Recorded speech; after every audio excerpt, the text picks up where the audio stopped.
تبارک تعالیٰ دا بہت بڑا انعام ہے ماشاءاللہ عمرے دی سعادت واسطے اج انشاءاللہ اج دن دے 4 فروری سن 2025 بروز منگل ساری روانگی ہے۔ ماشاءاللہ بڑا بیٹا محمد راشد علی تو چھوٹا بیٹا محمد جنید ہزارہ مسائل ہوندے نے، کمی کوتاہی ہو جاندی ہے، اچھے اعمال۔ بسم اللہ الرحمن الرحیم، السلام علیکم، میں تھوڑا بھائی جنید پنڈو، تسی میں نے پہنے جی یوٹیوب چینل جنید پنڈو ولاگ۔ ماشاءاللہ جی تمہیں پچھلے ولاگ دے وچ خوشخبری سنائی ہے، ابھی مزہ آئے گا نا بھیڑو۔ اج ساڈے واسطے خوشخبری ہے کہ ماشاءاللہ والدین عمرے دی سعادت واسطے تشریف لے جاندے ہیں کہ والدین نو آکھساں ساڈے چینل دے بارے بھی دعا کرن، جڑے میرے ویکھن والے چاہن والے تھوڑے بہتے علی ہیں وی کہ جڑے 20-30 جڑے بھی ہیں، اللہ پاک انہاں نو مزید ترقیاں دے، انہاں دے والدین دے عطا فرماوے۔ جڑے تک ساڈے چینل نو سبسکرائب نہیں کیتا سبسکرائب کر لو، ویڈیو لائک کر لو، چلو بننے دے ویڈیو۔ تکبر خدا کو پسند جی میاں صاحب بھاون لگر تک تے میاں صاحب تسی آئے سانو خوشخبری سناؤ، کون کون عمرے تے جاندے پن تے ماشاءاللہ بھائی راشد نو تسی جان دے ہی ہو، چلو تھوڑا جی دسو۔ ماشاءاللہ جی میرے والد صاحب میری والدہ دونوں نال جاندے تے ماشاءاللہ تالیاں ہونی چاہیے، اللہ خیر اسلام تے لے جاوے، اللہ پاک خیر اسلام تے لے آوے، صحیح، اللہ پاک کہے جی سعادت ہر بندے نو خوش ہر بچے دے والدین نو نصیب کرے۔ تے اتنی یار صبح ٹھنڈ ہے نا تے اسی دادا تے دادی دی قبر تے حاضری دیون آئے، والد صاحب نال آئے، ٹھنڈ ہے تے حالات ویکھو کہ ہن 4 شروع باقی دھند ہے، ادو ویکھو ماشاءاللہ سورج بھی نکلا کھڑا ہے، بڑا عجیب جہا ماشاءاللہ سین بنا کھڑا ہے۔ تو ماشاءاللہ والد صاحب دعا کردے پین، قبر تے ہوئی ہیں۔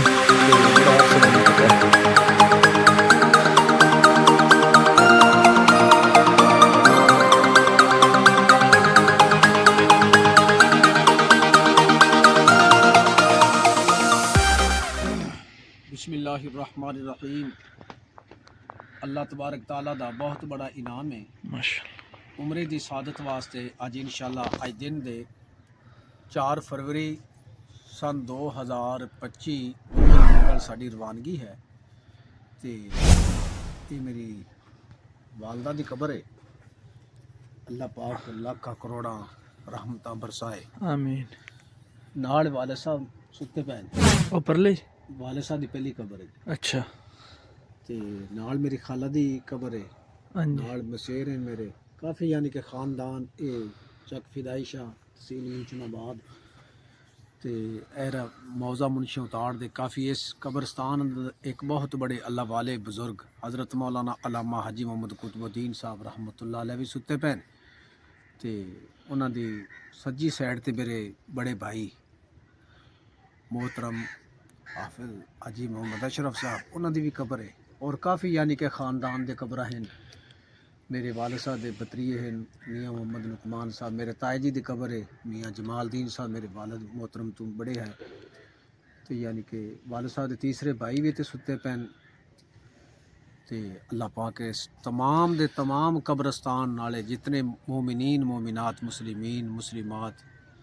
آرام کر رہے ہیں، میری دلی دعا اللہ پاک سب دی مغفرت فرمائے، آمین اللہ پاک آخرت والیاں منزلیں آسان فرمائے، آمین ساڈا سفر اللہ آسان فرمائے۔ آمین۔ تے میرے بیٹے نے ماشاءاللہ بڑا بیٹا محمد راشد علی تو چھوٹا بیٹا محمد جنید ہے تے تیسرا بیٹا محمد علی اکبر، میری دلی دعا ہے اللہ پاک انہاں نوں نیک بناوے آمین۔ تے باقی زندگی اندر انسان دے ہزارہ مسائل ہوندے نے، کمی کوتاہی ہو جاندی ہے، اچھے اعمال بھی ہو اللہ تعالیٰ توفیق دیندا ہے، کوئی غلطی ہو بھی گئی تو اللہ پاک سب نو معاف فرمائے، تے اللہ پاک اپنے حبیب دے صدقے سب دیاں غلطیاں گناہاں نو معاف فرمائے، اللہ پاک زیادہ تو زیادہ دین دی اسلام دی قرآن دی اللہ خدمت کرن دی توفیق عطا فرمائے۔ تے میرے تے جیڑی محنت ہے، میرے کول مدرسہ ہے دیوان والا حضرت حافظ بابا کمال دین صاحب بہت ایک اللہ والے گزرے نے جنہوں نے 45 سال اللہ دا قرآن پڑھا ہے بے لوس ہو کے، الحمدللہ میرے کو ادارہ ہے 24 سال دا وقت گزار چکے ہیں، اس وقت الحمدللہ 350 بچیاں تے بچے زیر تعلیم ہیں۔ اصل میرے تے محنت میری والدہ دی محنت ہے تے میری والدہ دی قبر تے اللہ لاکھ کروڑا رحمت نازل فرمائے تے انشاءاللہ حاضری ہوندی حضرت مولانا علامہ حاجی محمد قطب الدین صاحب دی قبر تے، اس تو بعد حضرت مولانا علامہ حاجی محمد قطب الدین صاحب رحمۃ اللہ علیہ چک منشی اتاڑ اندر دینی ادارہ قائم کیتا ہے الحمدللہ دین دا جو ادارہ ہے ਚੱਕ ਮੁਨਸ਼ੀ ਉਤਾੜ ਅੰਦਰ ਕਾਫੀ دین ਦੀ ਖਿਦਮਤ ਕਰ ਰਿਹਾ ਹੈ ਬੱਚਿਆਂ ਦਾ ਮਦਰਸਾ ਹੈ ਬੱਚਿਆਂ ਦਾ ਹੈ اور کافی سارے اساتذہ کرام دی زیر نگرانی ہے اس وقت حضرت دے بڑے بیٹے ہیں حضرت مولانا حافظ حاجی سعید احمد صاحب وہ مدرسے دے منتظم ہیں انہوں دے چھوٹے بھائی ہیں حضرت مولانا پیر حافظ مسعود احمد صاحب میری دلی دعا ہے کہ اللہ پاک حضرت دی قبر تے لاکھ کروڑا رحمتہ برسائے حضرت اپنی زندگی چ اکثر اشعار پڑھتے ہیں کر لے تیاری سفر والی بن کے محکم بھار وے ایک ہی کلا جا کے وڑے گا قبر دندوکار وے اللہ پاک حضرت کی قبر تے لاکھ کروڑا رحمت نازل فرمائے میں حضرت دے مدرسے الحمدللہ قرآن پاک مکمل حفظ کیتا ہے اللہ پاک رحمت فرمائے تایا جی والد محترم تو میرے والد صاحب دے بڑے بھائی ہیں میاں جمال دین صاحب اللہ پاک میرے تایا جی دے قبر تے لاکھ کروڑا رحمت نازل فرمائے بہت دیندار گزرے ہیں اور میرے والد محترم دا بہت انہاں خیال کیتا ہے میرے والد محترم زبان تو معذور ہے لیکن اے میرے تائی جی نے بہت بڑا خیال کیتا اللہ پاک رحمت فرمائے اے نال قبر ہے اے میرے والد صاحب دے بھتیجے ہیں میاں محمد رمضان صاحب اللہ پاک انہاں دی قبر تے رحمت فرمائے بڑے بھائی دی قبر ہے جی محترم حافظ حاجی محمد اشرف صاحب انہاں ماشاءاللہ حج فرضی دا بھی فریضہ ادا کیتا ہے تے باقی عمرے واسطے میرے نال الحمدللہ حاضری ہوئی ہے سن 2019 دے اندر تے مکہ شریف دے کول بیٹھ تے میرے بڑے بھائی نے دعا کیتی ہے کہ اللہ پاک تینوں انشاءاللہ ہر سال بلا سی تو ایسے اللہ نے دعا قبول کی تے اللہ تبارک تعالی ہر سال الحمدللہ آدھے گھر دی حاضری تے سونے مصطفیٰ دے روزے دی حاضری اللہ نصیب کرتا ہے اللہ سب نے نصیب کرے تے باقی نال ستے پین جی حاجی خان محمد صاحب تے باقی جتنے اس قبرستان اندر اللہ پاک سب دی مغفرت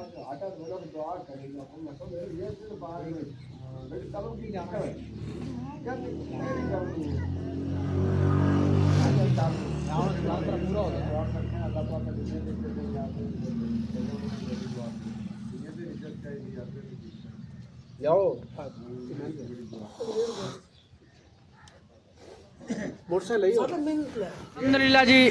ایس کوسٹر دے وچ والدین اور جاندے پین جی عمرے تے ملتان تک تے اس بعد مڑ اگے جہاز دی سواری اس سے تے کوسٹر ہے جی اندے وچ اسی جانا باوا لگر تک تے اس بعد پھر اسی واپسی آ جاساں اج کیلنڈر بنے آندے بھائی راشد صاحب تسی ویندے پین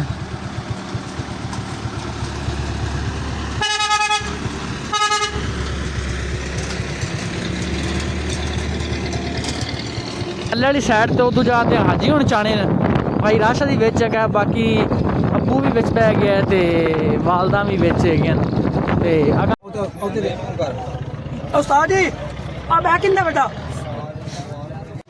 ٹھیک ہے جی اللہ دی سپور دی ماشاءاللہ والد صاحب روانہ ہوندے پین جی ملتان دی طرف اللہ پاک خیر اسلام تے سفر نویڑے انہاں دا تے آسانی دا معاملہ فرماوے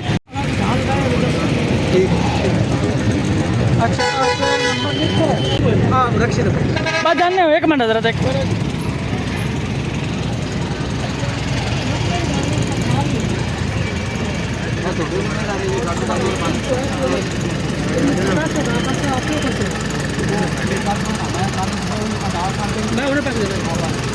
ٹھیک ہے جی اللہ رسپور دے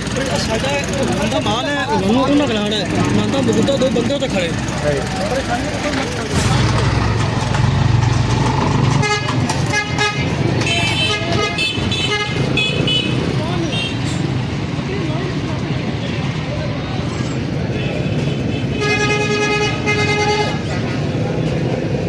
تے ماشاءاللہ بہمل لگر مول چوک تو والد صاحب روانہ ہو گئے تے اساں ہن چلنا جی اڈے تے آ بھائی نال ملاقات کرنے السلام علیکم ماشاءاللہ جی ہن اسی میں تے بھائی راشد ٹور پے ہیں جی اسی جانا ہے تھوڑا جہا سانو کم ہو رہا ہے شہر دے اندر تے اسی او کام شم کرتے مڑ انشاءاللہ نکلنے آگا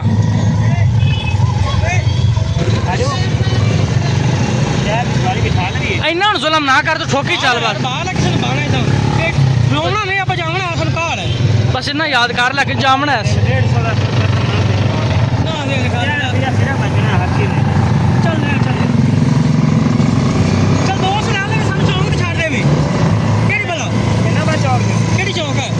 परली चुंगी वाली ओ परली भावन लगन वाली चुंगी ਤੁਸੀਂ ਜਾਣਾ ਕਿੱਥੇ ਮੈਨੂੰ ਅਸੀਂ ਮਿੰਚਨਾਬਾਦ ਜਾਣਾ ਹੈ ਸਿਟੀ ਪੰਪ ਤੋਂ ਗੱਡੀ ਮਿਲੇਗੀ ਨਿੰਚਨਾਬਾਦ ਦੀ ਅਸੀਂ ਡੈਮੋ 'ਚ ਬਹਿਣਾ ਸਾਨੂੰ ਅੱਗੇ ਸਿਰ ਨੂੰ ਫੀਡ ਚੜੀ ਹੋਈ ਡੈਮੋ ਆਵੇਗੀ ਕਿਉਂ ਪਰ ਠੀਕ ਹੈ ਲੈ ਚੱਲ ਮੋੜ ਚੱਲ ਬਈ ਚੱਲ ਚੱਲ ਟਾਈਮ ਹੋ ਗਿਆ ਉਹਨੇ ਪਹਿਲਾਂ ਜਾਣਾ ਯਾਰ ਯਾਰ ਉਹ ਸਾਡੇ ਮੂੰਹ ਵੜ ਜਾਏ ਅਸੀਂ ਮੰਡੀ ਸਾਹ ਮੰਡੀ ਸਾਹ ਨੇ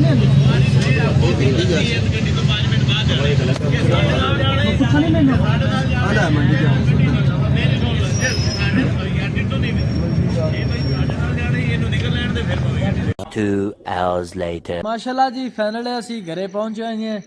ਕਿਉਂਕਿ ਘਰੇ ਪਹੁੰਚਦੇ ਜੀ ਵੀਡੀਓ ਅਸੀਂ ਇਸ ਤਰੀਕੇ ਨਾਲ ਨਹੀਂ ਬਣਾ ਸਕੇ ਜੀ ਸਾਡੇ ਜਿਹੜੇ ਨੇ ਤਬੀਅਤ ਬੜੀ ਥੋੜੇ ਭਾਈ ਦੀ ਆਵਾਜ਼ਾਰ ਤੇ ਖਰਾਬ ਜਿਹੀ ਹੋਣੀ ਸ਼ੁਰੂ ਹੋ ਗਈ ਕਿਉਂਕਿ ਅਸੀਂ ਸਮਝਿਆ ਕਿ ਇसी टाइम ਲੈ ਲਸਾਂ ਲੇਕਿਨ ਇसी टाइम ਦੀ ਉਸ ਤੋਂ ਵੀ ਜ਼ਿਆਦਾ ਤਬਾਹੀ ਹੈ ਨਾ ਉਹਨੇ ਸੀ ਚਲਾਇਆ ਤੇ ਬਾਕੀ ਵਿੱਚ ਤੇਜ਼ਾਬ ਦੀ ਬਾਸ ਜੀ ਸਿਰ ਨੂੰ ਪੀੜ ਚੜ ਗਈ ਭਾਈ ਰਾਸ਼ਦ ਸਾਹਿਬ ਕੋ ਦੱਸੋ ਜੀ ਸਿਰ ਨੂੰ ਕਿੰਨੀ ਪੀੜ ਚੜੀ ਹੈ ਬੜੀ ਜ਼ਿਆਦਾ ਯਾਰ ਤੇ ਉਸ ਟਾਈਮ ਅਸੀਂ ਯਾਦ ਖੁਦ ਮਾੜਾ ਮੋਟਾ ਨਾਸ਼ਤਾ ਜੀ ਕੀਤਾ ਜਾਂ ਤਬੀਅਤ ਥੋੜੀ ਬਹੁਤੀ ਠੀਕ ਹੋਈ ਹੈ ਤੇ ਮੈਂ ਹੁਣ ਤੁਹਾਨੂੰ ਦੱਸਦਾ ਪਿਆ ਜੀ ਰਾਤ ਦਾ ਟਾਈਮ ਹੋ ਗਿਆ ਸਾਨੂੰ ਇੱਕ ਹੋਰ ਖੁਸ਼ਖਬਰੀ ਮਿਲੀ ਹੈ ਉਹਦਾ ਵਲੌਗ ਇਨਸ਼ਾਅੱਲਾ ਸਵੇਰ ਬਣਾ ਸਾਂ ਤੇ ਬਾਕੀ ਮਾਸ਼ਾਅੱਲਾ ਜੀ ਸਾਡੇ ਵਾਸਤੇ ਬੜੀ ਸਾਦਤ ਹੈ ਮੇਰੇ ਵਾਲदैन ਉਮਰੇ ਤੇ ਗਏ ਹੋਏ ਹਨ ਉਮਰਾ ਕਰਦੇ ਪੈਨ ਅਲ ਅਕਬਰ ਦੀ ਵਾਲਦਾ ਮੇਰਾ ਵਾਲਦਿਆਂ ਕੀ ਮੈਂ ਸਟੋਰੀ ਸੁਣਾਵਾਂ ਚਲੋ ਤੁਹਾਨੂੰ ਮੜ ਦੱਸਾਂ ਬਸ ਇਨਸ਼ਾਅੱਲਾ ਤੁਸੀਂ ਇੱਕ ਦੁਆ ਕਰੋ ਕਿ ਅੱਲਾਹ ਪਾਕ ਸਾਡੇ ਦਾ ਮਾਮਲਾ ਫਰਮਾਵੇ ਤੇ ਅਸੀਂ ਤਾਂ ਭਾਵੇਂ ਲਗਰ ਤੱਕ ਗਏ ਵਾਲदैन ਨੂੰ ਛਡਾਵਣ ਅੱਬੂ ਹੋਰ ਨੂੰ ਤੇ ਬਾਕੀ ਅਗੋਂ ਮੁੜੋ ਬੱਸ ਦੇ ਵਿੱਚ ਚਲੇ ਗਏ ਤੇ ਹੁਣ ਕਾਲ ਕੀਤੀ ਭਾਈ ਰਾਸ਼ਦ ਕੋ ਪੁੱਛ ਕੇ ਮੁਲਤਾਨ ਜੀ ਪਹੁੰਚਣ ਕਿ ਨਹੀਂ ਮੁਲਤਾਨ ਮਾਸ਼ਾਅੱਲਾ ਪਹੁੰਚ ਗਏ 8 ਵਜੇ ਕਾਲ ਕੀਤੀ ਨੇ ਹਾਂਜੀ ਮਾਸ਼ਾਅੱਲਾ ਉਹਨਾਂ ਦੀ ਰਾਤ ਦੇ 11:35 ਦੇ ਫਲੈਟ ਹੈ ਭਾਈ ਰਾਸ਼ਦ ਨੇ ਹੁਣੇ ਕਾਲ ਕੀਤੀ ਉਹਦੇ ਅਸੀਂ ਮੁਲਤਾਨ ਵੀ ਮਾਸ਼ਾਅੱਲਾ ਪਹੁੰਚ ਗਏ 8 ਵਜੇ ਪਹੁੰਚੇ 8 ਵਜੇ ਪਹੁੰਚੇ ਮਾਸ਼ਾਅੱਲਾ ਤੇ ਉਮੀਦ ਹੈ ਕਿ ਤੁਹਾਨੂੰ ਛੋਟਾ ਜਿਹਾ ਸਾਡਾ ਵਲੌਗ ਪਸੰਦ ਆਇਆ ਉਸੇ ਤੋਂ ਸਾਡੀ ਤੁਸੀਂ ਖੁਸ਼ੀ ਦੇ ਵਿੱਚ ਸ਼ਰੀਕ ਹੋਏ ਨੇ ਤੇ ਮਲੰਗ ਬੰਦੇ ਵੇਖੋ ਜੀ ਕਮਲਾਂ ਦੇ ਵਿੱਚ ਪੈ ਭਾਈ ਰਿਕਵਰ ਸਾਹਿਬ ਕੈਮਰਾ ਵੀ ਸਾਡੀ ਕੀਤੀ ਜਾਂਦੇ ਨੇ ਹੈ ਉਹਦੇ ਕਿ ਦੋ ਖਾਣ ਮਾਸ਼ਾਅੱਲਾ ਚੈੱਕ ਕਰੋ ਤੇ ਬਾਕੀ ਉਮੀਦ ਕਰਨੇ ਤੁਹਾਨੂੰ ਛੋਟਾ ਜਿਹਾ ਵਲੌਗ ਅੱਛਾ ਲੱਗਾ ਸੀ ਹੋ ਸਕਦਾ ਤੁਹਾਨੂੰ ਮੇਰੀ ਆਦਤ ਬੁਰੀ ਲੱਗੀ ਹੋਵੇ ਪਿਛਾ ਤਕੀਆ ਲੱਗਾ ਵੇ ਇਤਨੀ ਗੁੰਜਾਇਸ਼ ਨਹੀਂ ਬੋਲਦੇ ਮਸੇ ਵੀ ਆ ਸਿੱਧੀ ਪੁੱਛਦਾ ਤੇ ਬਸ ਜਿਵੇਂ ਵੀ ਪਸੰਦ ਕਰ ਲਵੇ ਤੇ ਇਨਸ਼ਾਅੱਲਾ ਉਮੀਦ ਹੈ ਕਿ ਇਨਸ਼ਾਅੱਲਾ ਅੱਲਾਹ ਪਾਕ ਤੁਹਾਨੂੰ ਵੀ ਤੌਫੀਕ ਦੇ ਸਾਰੇ ਵਾਲਿਆਂ ਨੂੰ ਹਜ ਕਰਾਓ ਉਮਰਾ ਕਰਾਓ ਆਦੀ ਜ਼ਿੰਦਗੀ ਦੇ ਅੰਦਰ ਹੀ ਕਰਾਓ ਤੇ ਬਾਕੀ ਇਨਸ਼ਾਅੱਲਾ ਕਿ ਇਹਨਾਂ ਦੇ ਅੱਲਾਹ ਪਾਕ ਵਾਲਿਆਂ ਦਾ ਨਾ ਫਰਮਾ ਬਰਦਾਰ ਬਣਾਓ ਸਾਰੇ ਫਰਮਾ ਬਰਦਾਰੀ ਆ जितने भी जांजल वेंदे पे या बुजुर्ग वेंदे पे बुढ़े वेंदे पे उन्होंने औलाद में अल्लाह पाक फरमा बरदार बनावे तो जिन्होंने तक साढ़े चैनल जी सबसक्राइब नहीं किया सबसक्राइब कर लवन वीडियो लाइक कर लवन तो मिलसा इंशाल्लाह ऐसे धमाकेदार गिफ्ट वीडियो तब तक के लिए अल्लाह।